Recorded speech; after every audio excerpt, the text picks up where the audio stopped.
नारद जी ने कहा, पिताजी क्रोध को छोड़ दीजिए। ये जो क्रोध है ना, ये ठीक चीज नहीं है।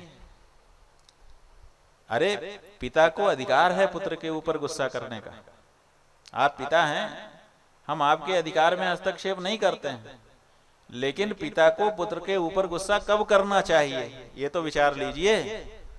जब पुत्र गलत रास्ते पे जा रहा, तो क्या मैं किसी गलत रास्ते पे जा रहा था? मैं तो भगवान की भक्ति के लिए ना आपसे कह रहा हूं। अगर किसी गलत रास्ते पर मैं जा रहा होता, उस समय आप मेरे ऊपर क्रोध करते, मुझे शाप देते, तो कोई दिक्कत नहीं होती। लेकिन मैं किसी उत्पत्ति पे, गलत रास्ते पे नहीं जा रहा था, फिर भी आपने मुझे शाप दिया। ये आपका दोष नहीं है, शायद मेरे भाग्य का ही दोष है। इसलिए मैं स्वीकार करता हूं।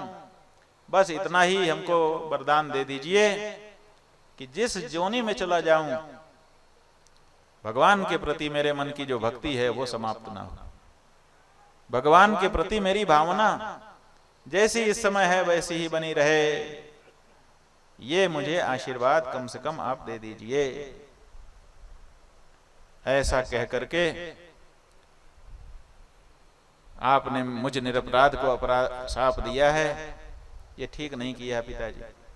आपके द्वारा दिए गए शाप को भोगने के लिए तो मैं जा रहा हूं, लेकिन मैं भी एक शाप आपको देता हूं। मया शप्तुम तमुचितो घ्ननंतम घ्नन्त्यपि पंडिताः। देखो, जो साधु स्वभाव के लोग हैं वो किसी को नहीं मारते, ये बात सही है। लेकिन कोई मारने आया हो तब भी ना मारें, ऐसा नहीं होता है। कोई अगर उद्यत कर होकर के लाठी उठा के मारने ही आ रहा है, तो क्या वो बचेंगे नहीं? और क्या उसको भगाने के लिए पुनः उसके ऊपर प्रहार नहीं करेंगे?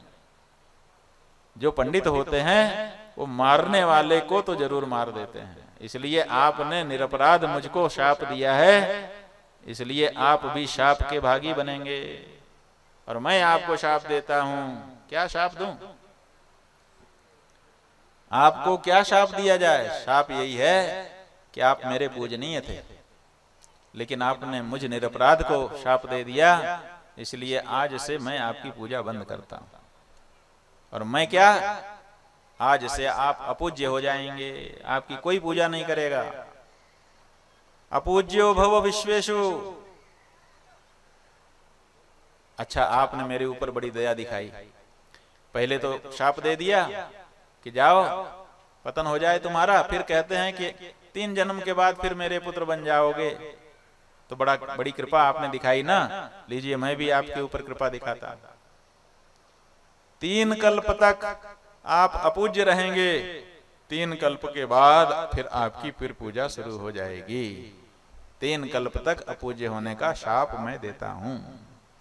अधुना यज्ञ भागस्ते व्रतादिष्वपि सुव्रत पूजनम चास्तु नामैकम वंद्यो भव सुरादिभिः।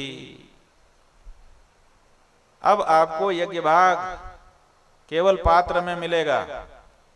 एक पात्र रख दिया जाएगा यज्ञ में, उसमें कच्चा अन्न माने बना बनाया भगवान का भोग, विष्णु भगवान के सामने 56 भोग बना करके, षड्रस व्यंजन बना करके लोग रखते हैं।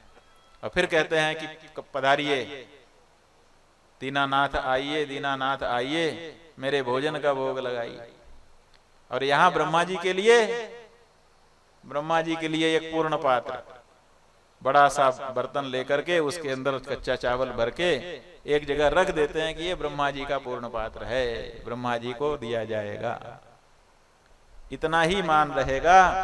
यज्ञ भाव आपको मिलेगा। जब तक मेरा शाप है तब तक के लिए आप अपूज्य रहेंगे। उसके बाद आपकी वंदना देवगण समय आने पर करेंगे। ऐसा कहकर के नारद जी शांत हो गए। ब्रह्मा जी ने सोचा कि अब क्या करें, ये तो जो होना था हो ही गया, बाकी पुत्र तो हैं। मेरा मुख्य कार्य है सृष्टि का संवर्धन, इसलिए बाकी पुत्रों से अपने मुख्य कार्य को संपादित करने के लिए प्रयास करता हूं।